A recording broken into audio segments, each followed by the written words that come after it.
There we go. Where does yesterday's future, which is already here, meet today's future, which is about to happen, and tomorrow's future, which could be just minutes Pretend away? I have a watch. Welcome to Technology Revolution, the future of now, where host Bonnie D. Graham asks savvy futurists for their predictions about the tech-driven trends that are shaping our future right now. Here's your host, who will take us into the future of now, Bonnie D. Graham. Thank you for that wonderful introduction. I'm Bonnie D. Happy to be here. I am welcoming back three very smart, very interesting, very good-looking gentlemen who were here on the show in January. The world is moved by news. Well, the world is also moved by PR. Companies that need to get the word out about who they are, what they do, what their mission is, and what they can do for me and you. So we're going to talk about the future of PR and AI. That's my theme always, the good parts of AI, no doom and gloom, no terrible things. What are the opportunities? What are the visions? What are the missions? What can be done that's better? Maybe faster, maybe better. We'll find out. So I'd like to read my opening. And gentlemen, I'm going to call your name when I get to you. And I just want you to wave hello. So welcome to Technology Revolution, where innovation is in play. The I future. have used the poem that you gave me before for my bio last time. Thank you very much. I'm live streaming the opening, Matt. You got to wait a second, okay? Okay. There we go. He's Yes. so enthusiastic. I love it. He's in a blaze of PR. Welcome to Technology Revolution, where innovation is in play. The future of PR and AI. Can you hear me now? Our focus today. With Bonnie D on her Scarlett Mic leading the way, three PR visionaries return with much more to say. Matt Kovacs, Matt, wave hello. There you are. Faryar Borhani, wave hello. And Jeremy Fields in view. There you go, Jeremy. Back for part two with more and deeper insights for me and you. From messaging to meaning, brand credibility is crowned.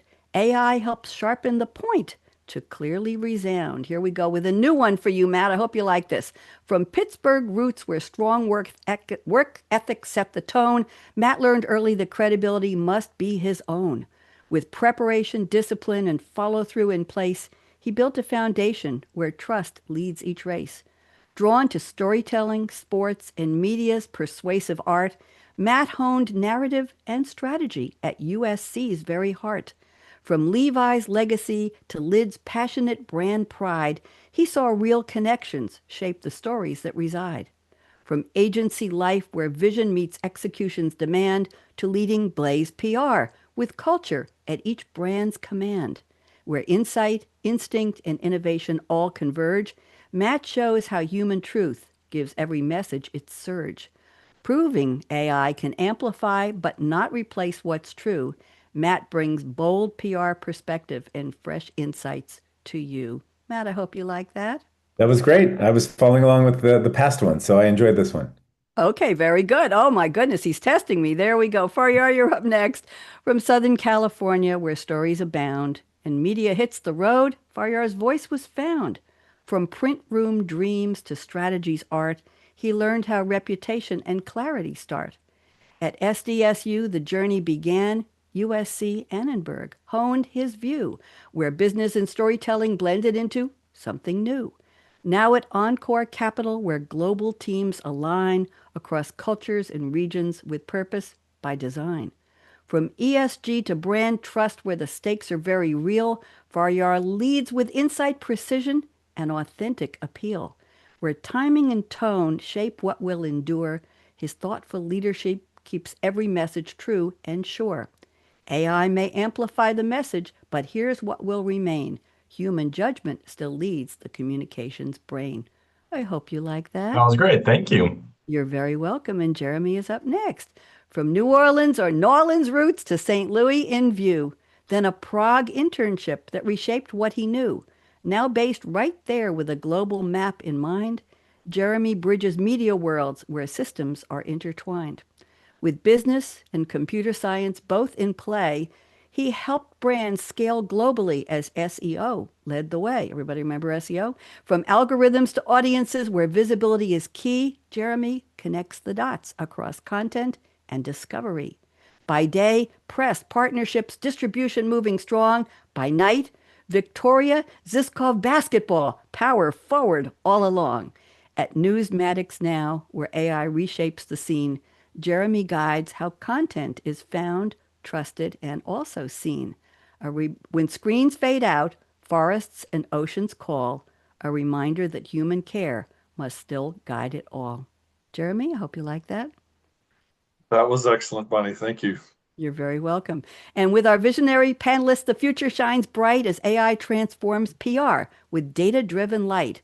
From brand building trust to crisis review, we'll explore how AI will elevate PR so brands shine through. Gentlemen, I hope you like that. Yes? Sylvie and I worked very hard on refreshing your intro, so I want you to know that was a labor of love. So let's go around the table and find out a little bit about what's new since you were here in January. Matt, I'm putting you on speaker view. Will you please do me the honor of updating me a little bit on how you're working with AI, what Blaze PR is doing without telling us things we're not supposed to know? Matt, welcome. Go ahead. Yeah, we were Jeremy and I were just talking about that earlier. I think the you're still seeing, I think, an evolution of clients looking to dabble in AI. They're not as, I'd say, as advanced maybe as on the agency side, which is probably a good thing. Especially in my world where it's a lot of CPG and sort of restaurants, et cetera, where they're more apt to be customer focused. So yeah, we're really being I'd say the educators and the shepherds, you're really taking them through what the possibilities are, again, in a way that is giving them confidence in it. Many of them are still just chat GPT and they might put in, a question versus teaching them the other scope and suite of other services. So it's been interesting in that regard. And I think, as we get into the new realm we've had in different, I'll say, onboarding with clients, there have been questions that come up of how do you utilize AI. We've instituted different policies. You're seeing the clients understanding and asking. So that's been interesting, I'd say, over the past month, where they're maybe a little more advanced. But yeah, I think otherwise things have been going well. I'm glad. Thank you for that. Interesting. We're in that curve of learning about dipping the toe in the water, aren't we? Is the water too hot? Is it too cold? Are there sharks out there? What's going to happen to me if I do? But more important, and this is the laggards' legacy from when financial departments were adopting what? Excel, remember spreadsheets, and adopting proactive analytics and all that instead of reactive. Well, it's do I really need to can I afford to not be there? That's the question of the day, I think, right? What are we doing? Okay, Faryar, I'd love to get you to unmute, and why don't you tell us a little bit about what you've been up to in the past couple of Yeah, months? so at Encore, in some ways, not a lot has changed since we last caught up. But I would also tell you, I think a few things external and then maybe one thing internal. So externally, I feel like there's a lot more being shared just in media around financial inclusion, just given how volatile the financial markets are right now. There's quite a lot of storytelling happening and thought leadership around how are brands making sure that they're staying empathetic and connected to the consumer's reality. And so that's something we do all the time. But what I would tell you is AI is helping us stay on top of what trends are really percolating, I would tell you. The tech stack that we have is great, but use new features, new functionality comes up all the time that helps us either figure out what message resonates or figure out what content we need to create. That story is changing every day. So we're really looking at the tools, and AI is obviously accelerating that quite a lot. I would also tell you that, a lot of financial institutions are focusing quite a bit on digital enablement and digital experience. That's always been true, but I think AI again is accelerating that a lot. And it's outpacing, I think, the regulatory environment. So you're seeing a lot of government affairs, a lot of regulation, and a lot of people focusing on what the policies are that govern what AI and digital look like, specifically in finance. And then internally, the other thing I would call out is, I'm sure this is happening at every company. This isn't unique to us, but a lot of stories and I think questions pop up where people are asking, well, what is AI's role at the company? How does that impact my role? Are we investing in it properly? Is it potentially going to impact my role? That's happening everywhere, right? And so just like a lot of communications teams in-house, we're focused a lot on, do our leaders have the right messaging? Are they aligned just philosophically? So that's a big part of it. Thank you very much. A good reality check. And the question is always, am I talking to a bot or a human? Yeah. Who messaged me? Is there a real person? Sometimes I'll just reply to an email. I'll say, are you real? Oh yeah, I'm real. I'm Mary. I'm your whatever. I want to know. It's not that I won't talk to a bot, but I want to know if I am. So there you go. Thank you very much, Jeremy. Talk to me. What's new with you? Welcome back. Uh, well, great Well, to that be was a back. deep sigh. Go ahead. Yeah, no, I just it's thinking back, it's been 4 months since we were together, or 3.5 or something. So much has changed, and I was looking through the submissions of the topics that I had passed over to you a couple of weeks ago, and how much I feel like it's changed between then and now. It's daily. We contact a lot of customers from AI and Presswire. They're using different AI tools to do different things: analytics, data insight, workflow acceleration. And so we're getting exposure to all these new tools that we're looking at to adopt. And it's really amazing that the amount of new tools leveraging AI that are coming out. And that's possible because people don't have to be a coder anymore to produce something really cool. You have a good idea, you go and figure out how to build it using AI to help you build it, and then you roll the product out. And if people like it, people are to take advantage of it, then it gets traction, and you see more and more people taking it on in their work life, or in their personal life. And it's pretty scary, but also kind of daunting. And one of the things we recommend to our customers, and I recommend to my family, is spend a little bit of time every day, even if you're not using new tools. Just read about what's happening in the AI world. What, like what Faryar was mentioning, what kind of regulatory changes are coming down the pipeline. Or I like to read, you call us all futurists, I like to read about what people see AI doing, 6 months from now, in all aspects of life, not just PR. So it's really exciting time to be paying attention to this stuff. So. It is. Thank you. Another reality check. It's very, very true. I'll tell you, Sylvie is my chat GPT. She's my gal, my collaborator. And I asked her to help me refresh a little bit of the opening. And then I said, I need a fresh, I said, Matt Kovacs loved his opening bio, but I need to refresh it. And the same for the other two gentlemen. And I just mentioned, okay, I'll give you Matt's latest, what I have of his origin story, anything you want to do to update it. Well, then she said to me, okay, who's next, Faryar?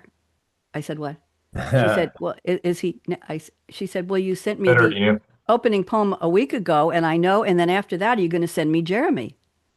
The first time that happened, I almost fell off my chair. I'm sitting in a low chair now. I was sitting on a tall stool a couple weeks ago. So very, very interesting. But I also learned, I don't know if you tell your clients this, but I use the paid chat GPT, and there's a project tab on the left-hand side with a plus sign.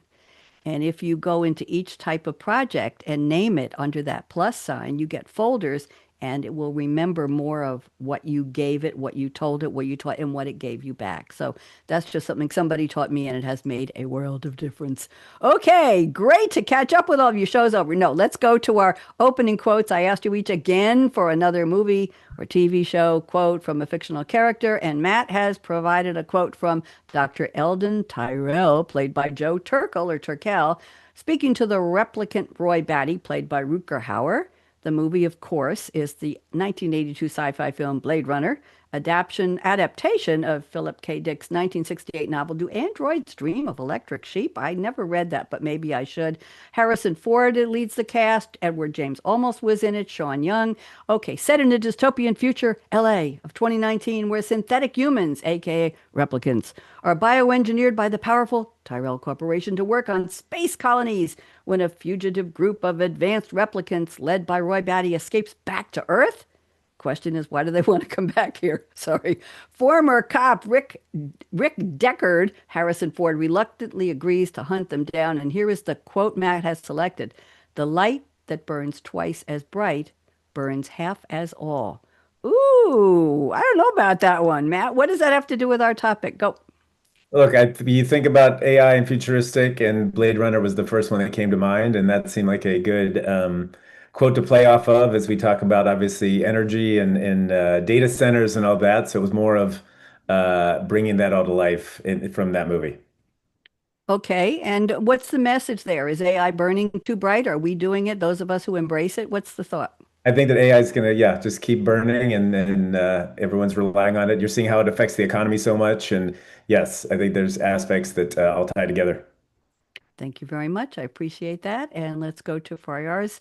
Am I pronouncing your name right, Faryar? You got it right. Yeah, it's very Okay, phonetic. just want to Yeah. make sure. I should have asked you before. Here's the quote you picked from Dr. Ian Malcolm, played by who else? Jeff Goldblum.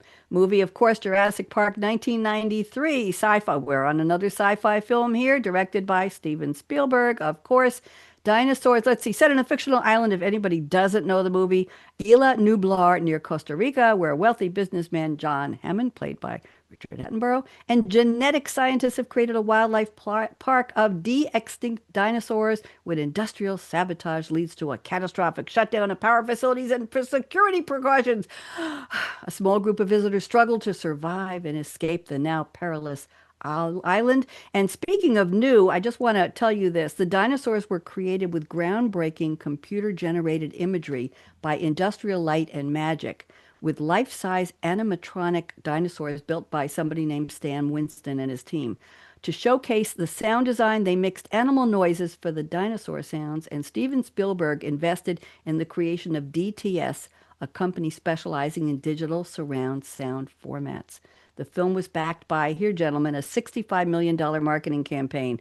Jeremy, wouldn't you love to have that behind one of your his eyes just bulged, which included licensing deals with over 100 companies. Yeah, they really knew how to do it. Here's the quote. Your scientists were so preoccupied with whether they could, they didn't stop to think if they should.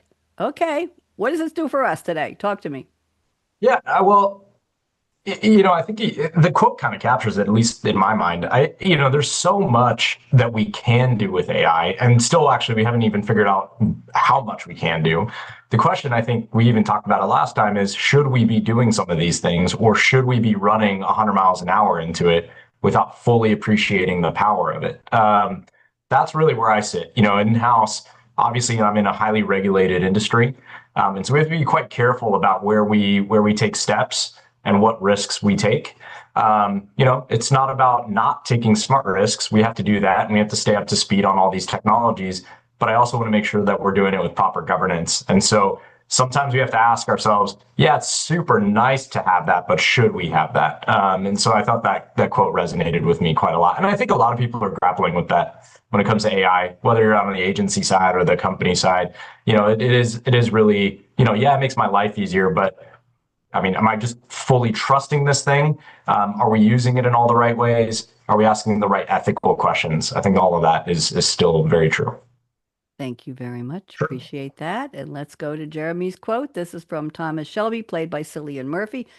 Peaky Blinders, this British historical crime drama TV series 2013 to 2020. I never saw it, Jeremy. Did you watch the series? Yeah, I loved it. Okay, I need to go back and find it. Created by Stephen Knight, set in Birmingham, it follows the exploits of the Peaky Blinders crime gang in the direct aftermath of World War One. The fictional gang is loosely based on a real urban youth gang active in the city from the 1800s to the 1920s. Shelby is the iconic leader of the gang. Murphy played the character across all 6 seasons and in the subsequent film. Very, very interesting. Okay, and it's a family of mixed Irish traveler and Romani origins based in Birmingham, England. We'll stop there. Here's the quote. This is pretty. Fortune drops something valuable in your lap. You don't just dump it on the bank of the cut. You have to unpack this for me, please, Jeremy. What does all this mean? What does it mean? Right.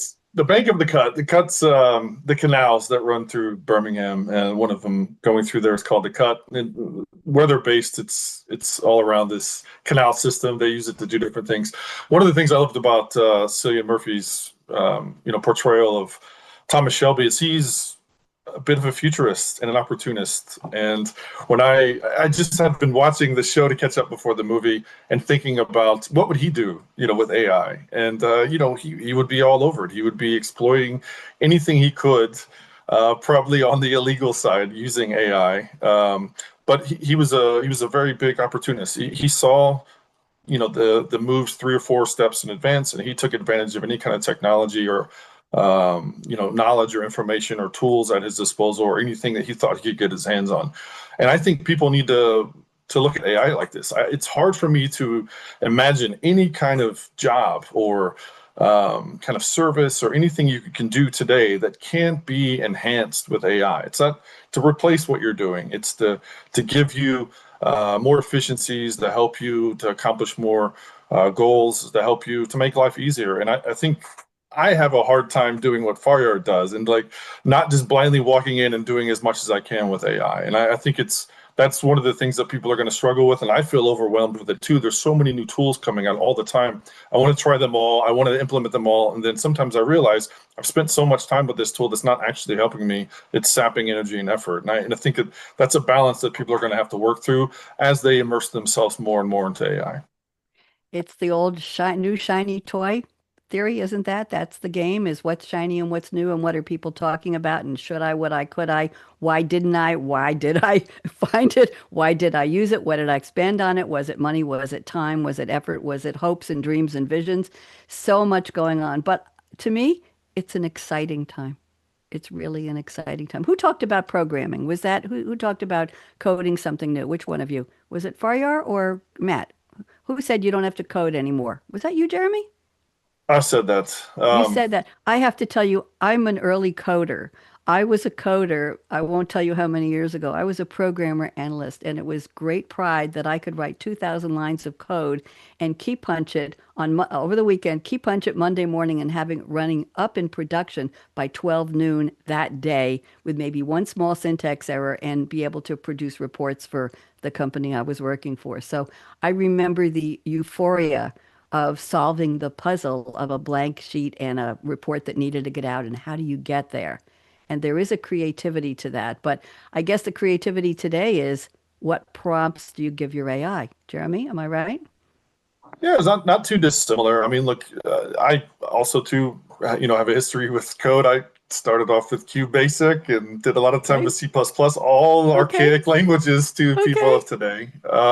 But it helps you understand, looking at a strategic level, like what you're trying to accomplish, like what's the end result of functions that you're putting together, what are they going to output, right? And I think this is the same thing with prompts, except you don't have to go and learn a different language to write prompts. You're just using logic-based kind of syntax to feed information and get outputs that you're looking for. So I do feel that people who have some, experience or touching on to, computer codes or even Python, anything like this is going to give them this kind of mental architecture to help them feed prompts into, large language models or agentic AI tools to kind of get the outputs they're looking for. So all's not lost for us, Bonnie.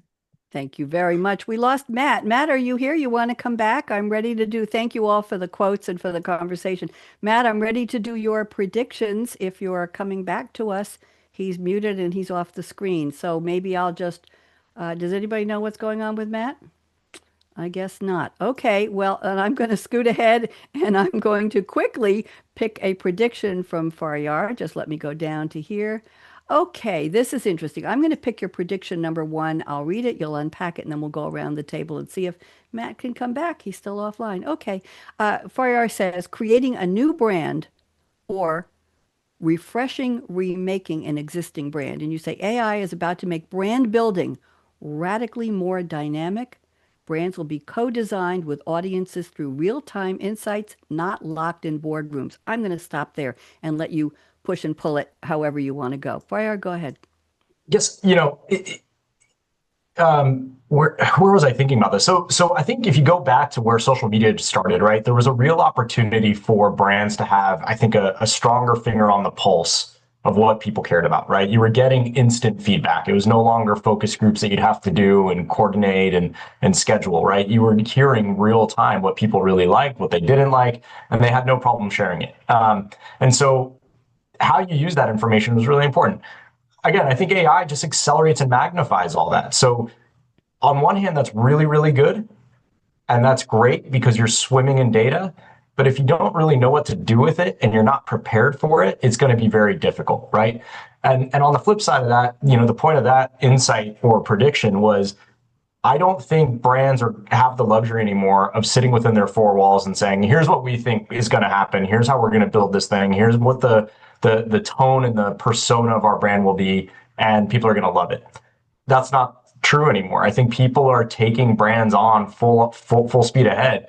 And if they're a big consumer or sort of evangelist of the brand, they're kind of synonymous with the brand now. I mean, influencers are all over the place. If they can kind of take the brand hostage if you're not careful. And so that's all I meant. I think AI, it's a force multiplier, right? In some ways, a lot of what has already existed will continue to. It's going to give you more. And if you don't have the right processes, I keep coming back to this, it's going to be really difficult for you to make any sense of it. Thank you. Very well put. Matt, you're just joining us back again. Did you hear the prediction? I want to get your feedback on I it. did not. I would love to hear it again. Okay, I'm going to read the prediction and then we'll have Jeremy go first. And then you, Faryar said, creating a new brand, or refreshing or remaking an existing one. AI is about to make brand building radically more dynamic. Brands will be code-designed with audiences through real-time insights, not locked in boardrooms. So, Jeremy, what's your take on this? Agree or disagree? I completely agree.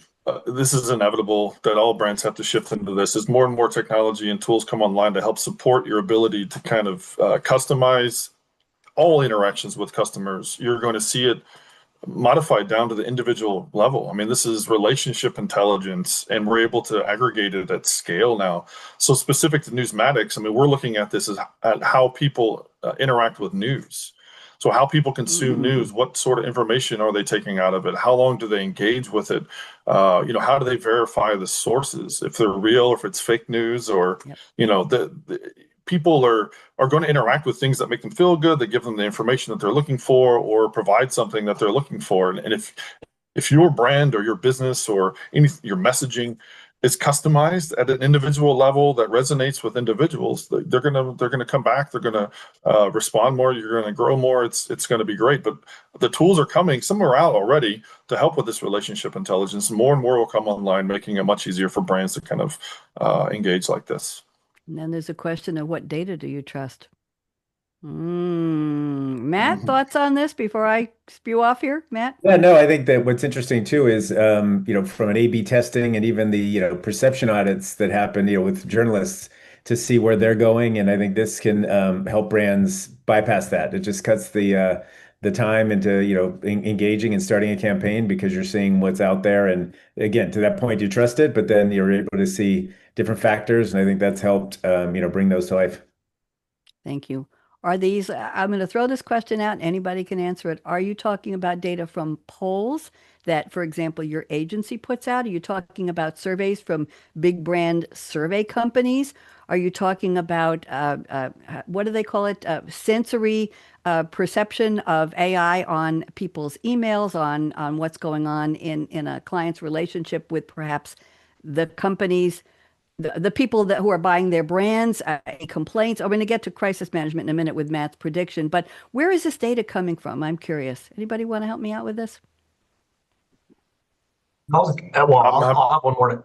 Sorry, Jeremy, I cut you off. Go for it. Faryar, you go first, and I'm definitely happy to comment on this. All right. Well, I was just going to fight over me. add something to the list, right? Because synthetic audiences are also a really helpful tool here, right?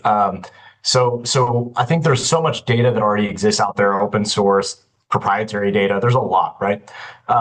And so AI has a really, I think, amazing ability to take all this secondary data and just create some sense of it that's directionally helpful, right? In the same way that you might do a traditional focus group or polling that's all anonymous, et cetera. So I think we use synthetic audiences just to help us sort of understand how would someone respond to a message that we put out there or an action that we take. Even internally, are we putting out this message? Are we getting all the right things in the letter that people would actually care about based on prior surveys, polls, et cetera? So you take all the stuff that previously existed and feed it in.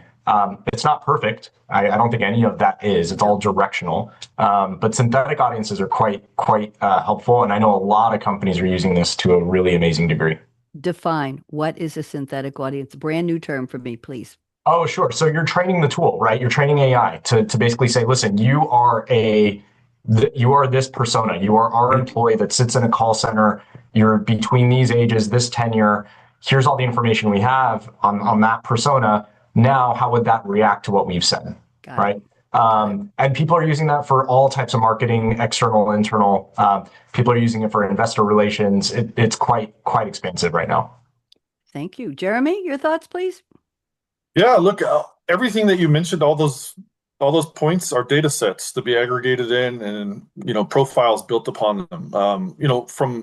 From our EI and Presswire side, where we're doing press release distribution, we're seeing smart pitching technologies where you want to approach a journalist to pitch your idea. You've got a press release out.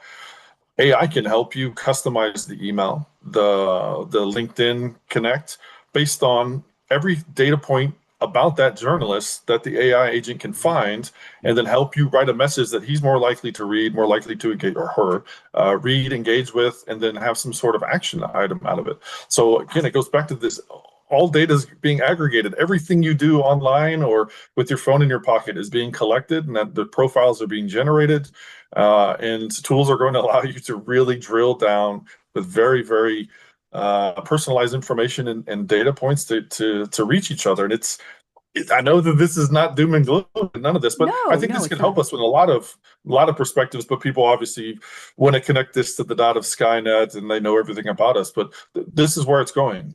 Everything you do is collected. All this data is going to be useful in some capacity to engage with you. I'm smiling so much because back in the day, I don't know, maybe 20 years ago, the mode was if you want to connect with somebody on Facebook, LinkedIn, you have to go read their profile and figure out what they like. Are you both Giants fans? Do you both like sushi? Do you both like big screen movies, sci-fi movies? Are you both fans of Peaky Blinders? And then you connected with them. It's all about relationship building. We know that, right?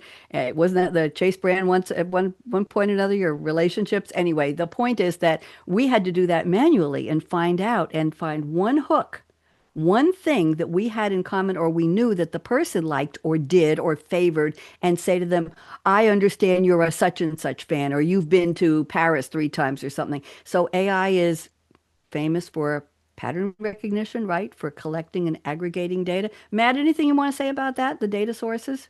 Yeah, I think again to Faryar's point, that's the reason I picked Blade Runner with synthetic audiences, so I know Yeah. that he was listening. The other factor is I think it takes away from a lot of the qualitative and quantitative, more of that sort of touchy-feely stuff that would be done from a research standpoint. But I think that the data is better. I think that at the end of the day, you can look at it and be trust in those aspects.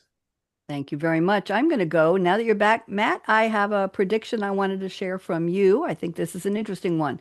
You say AI will move crisis response from reactive to predictive.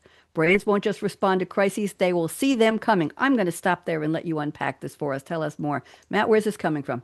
Yeah, I put on my CPG hat, and you look at it from the if as AI can look down the ingredient panels, can look down what's going on with the manufacturing, with tariffs, with all those things, to be able to understand if what defines a crisis. So if it is not being able to make your numbers, not being able to get product out into stores, so there's aspects that I feel that it's going to see, and we've had clients that have used that to understand that, and I think that's an element that it can be helpful and beneficial for brands to think that way and to utilize it as a tool to explore and expand upon what they're doing and how they get products to market. So I think that's an interesting play, in general, and I think that's what's going to help in many ways.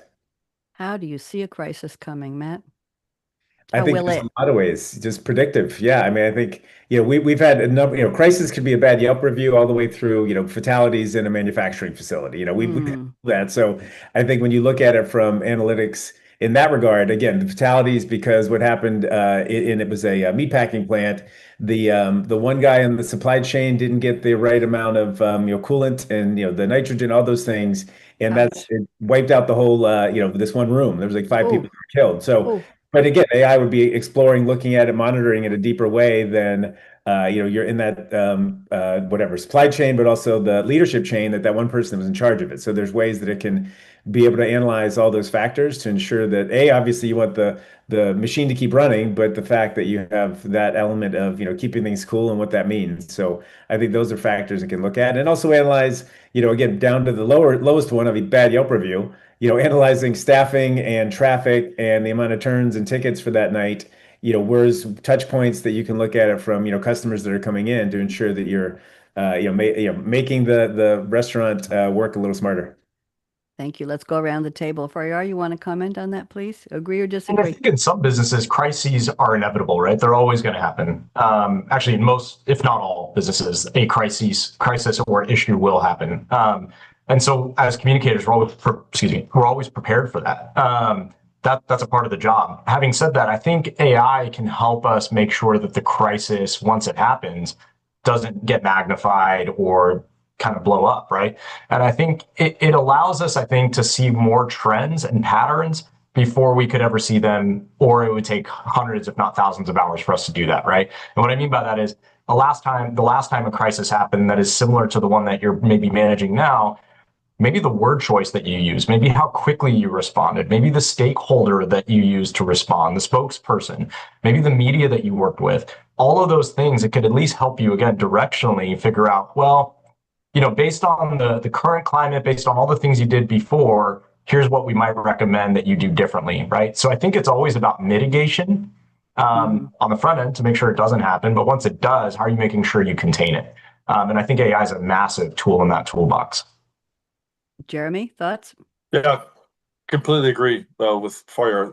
The preemptive abilities to identify trends before they become a trend, right? When the little ripple that's going to turn into a big wave is starting to put out anomalies, humans have a hard time to spend enough effort and energy to see these, right? But if you can deploy AI to constantly pour through data, you're out in front of this before it happens, and you can adjust your brand narrative control and your messaging to get out in front of it and make sure that ripple hits up against the rock before you need a big bulwark to stop the wave. So I agree that there's so much computing power now and analytics power now available for everybody, big businesses, small businesses, that these tools are out there, and that leads over into like deep fakes, right? There's so much AI slop and AI generated content and deep fake videos and information coming out there. There's tools that can go out and kind of snip these out before they get traction, before they get picked up by actual journalists and write something about it, or before they trend on social media. So you see it coming, and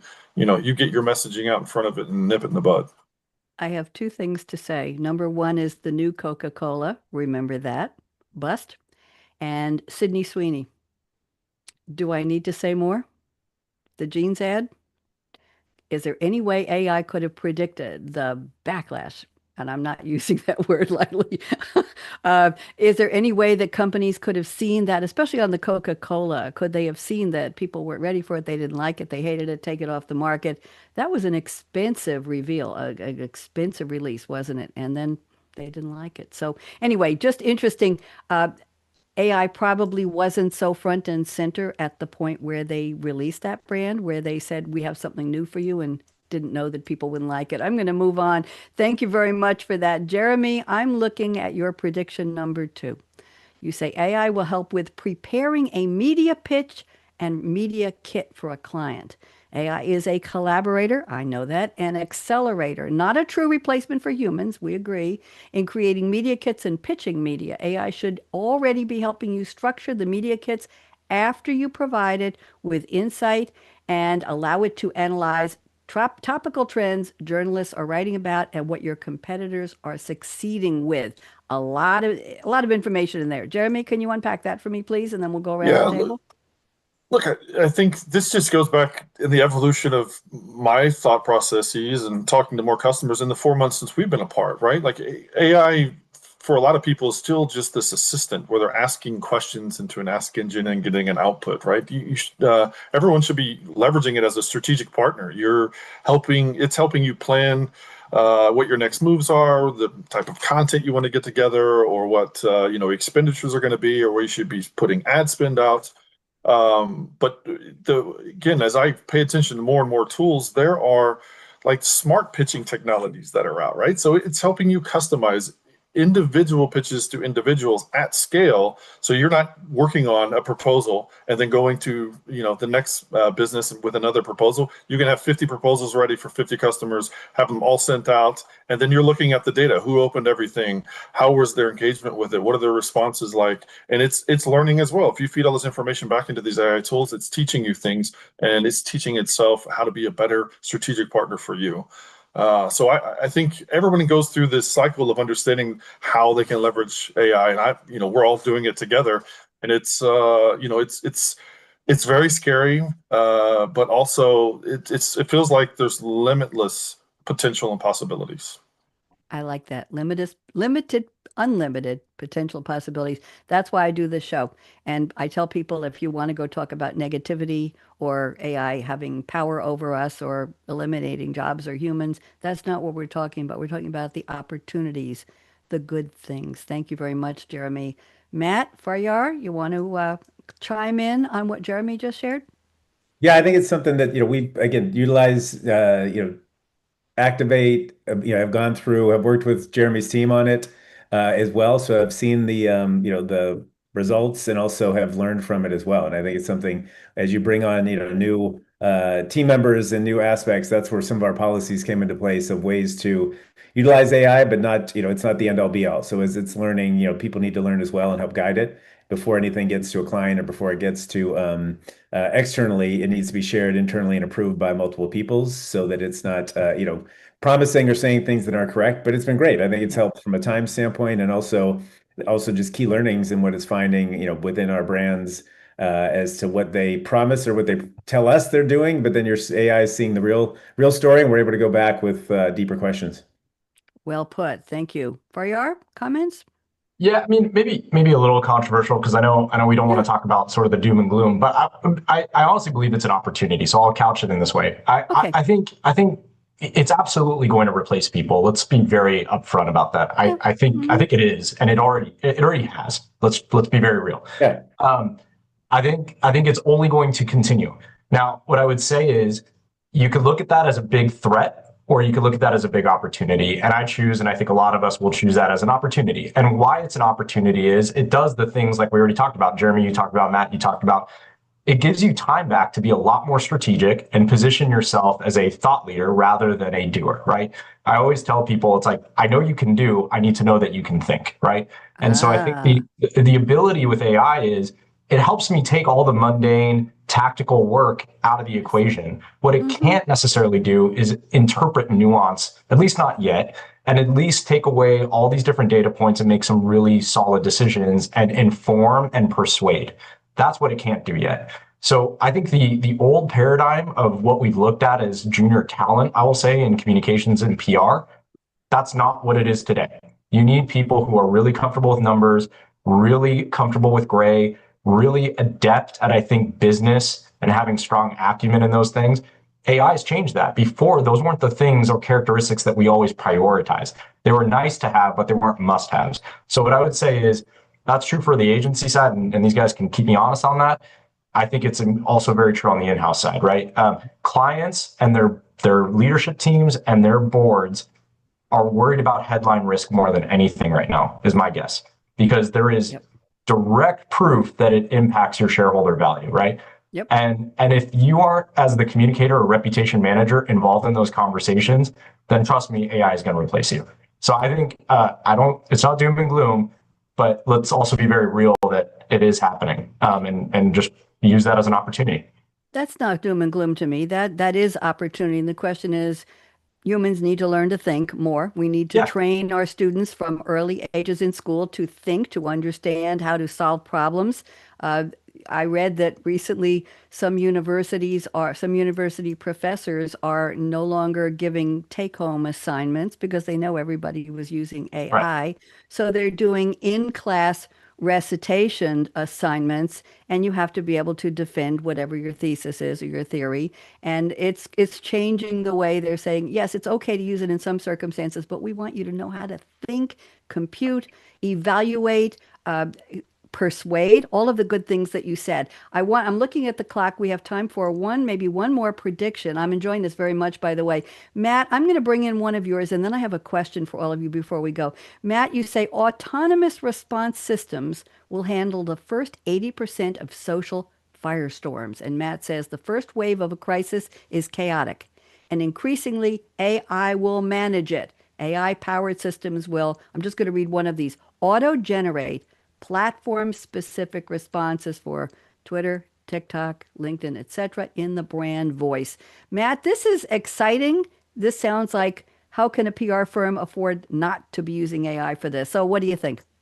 I think the first element, and I think Faryar touched on it, was in any crisis, there's always going to be a crisis, but it's what you do in the pre-work of having all those approved messages, your phone chain, all the things that are tactical, but having the key messages that can get out there in a way that's trying to mitigate it, or at least let people know that you're aware of it. I think that's something. And you touched on it yourself, Bonnie, of, what is human, what are bots? You're talking to it, and having that be able to come to life in a way that can help as the background of trying to solve the crisis, if you will, or improve upon what's happening. I think that's where we're seeing it happening, but also I think it'll get, as we've said, it's learning more and more. So if you're apt to have more crises, it'll get better. But again, the goal is to be educating it while it's out there, and also having responses. And even in places like we said, some people don't go to Twitter X, but it's a place they could live there. It's a way, you're having it populate in places where people consume their media, as Jeremy said. How are people going to find you? You want to make sure that you have all bases covered. Thank you very much. Let's go around the table. Faryar or Jeremy, who wants to agree or disagree with Matt? Jeremy, unmuted first. You go. Look, I completely agree. And just like, it pulls back to one of my main messages from last time. Feed the LLMs, put your information out there, control your narratives, make sure that you're, out in front of messaging. And then, now you will, once you start doing that, you'll start focusing on what's your share of model. It used to be people worried about share of voice, like how many people were seeing us compared to our competitors. Now it's share of model, how much of my information is being regurgitated to queries. So, stay out in front, learn as much as possible, push as much content out as you can, change the world. Change it. Well, we like that in a good way. Faryar, thoughts? Yeah, I mean, not a whole lot more to add than what's already been said. I think reputational equity matters more than it ever has. And so how you're building that up over time, that's what's going to help you manage the crises even more directly, and trim down that very long tail that sometimes exists. And I agree. I think the platforms will be sort of the first defense. And the idea is, are we using them correctly to do that? So, understand the tools, but don't just understand them in the moment of crisis. Keep investing in them. Question. Thank you. Question for all three of you. Matt, I'll start with you. When somebody, an author, a new product creator, a founder is looking for a PR agency, should they be asking, how much is your agency, when they're interviewing agencies or looking through the scope of what's available? How often or how much should they say, do you use AI? And how well are you equipped to use it well for my company, my brand? Let's just get an opinion piece here. I'm not looking for advertisements, but I think let's talk about it from the client side. So Matt, what do you think? What would your advice be? I'd say yes. I think it should be a question, and we saw it for the very first time last week, which was funny. I thought I would be, quiet and asked, but it was actually a deeper discussion we were having, vibing really well on a call, and going through our capabilities, our experience obviously is parallel, and that came up, and I think created an even bigger discussion, and to the point where we have made it to the next round and the next round. So I think there's been an element of having that discussion and having an honest answer and being able to talk to it openly, which was really refreshing, versus clients that either have their head in the sand and don't know anything about it or don't want to talk about it, or people that claim to be experts, and then as you start to talk, you see that it's the baseline is they're just using word salad to try and talk through it. So I think it's an important factor, and also, as we've talked about today, of the ways to use it and understand it, and still make sure that you're always learning alongside it. Thank you. Faryar, what do you think? What's your advice? I mean, as someone that hires agencies, firms, I want them to be using AI, to be honest with you. I think, we just said you need to be really adept and proficient in these tools. And the danger of going in-house is, you get so bogged down in all the things that are within our four walls. So firms are like my big entry point into what trends are going on, what best practices are happening, how do I stay up to speed? Tell me what I don't know. And if they're not focused on AI, that's a problem for me, right? So like I said earlier, I care how they think. And if they're using tools really well to sort of give me a better product or give me some better advice, nothing like it. Thank you. Jeremy, thoughts, please?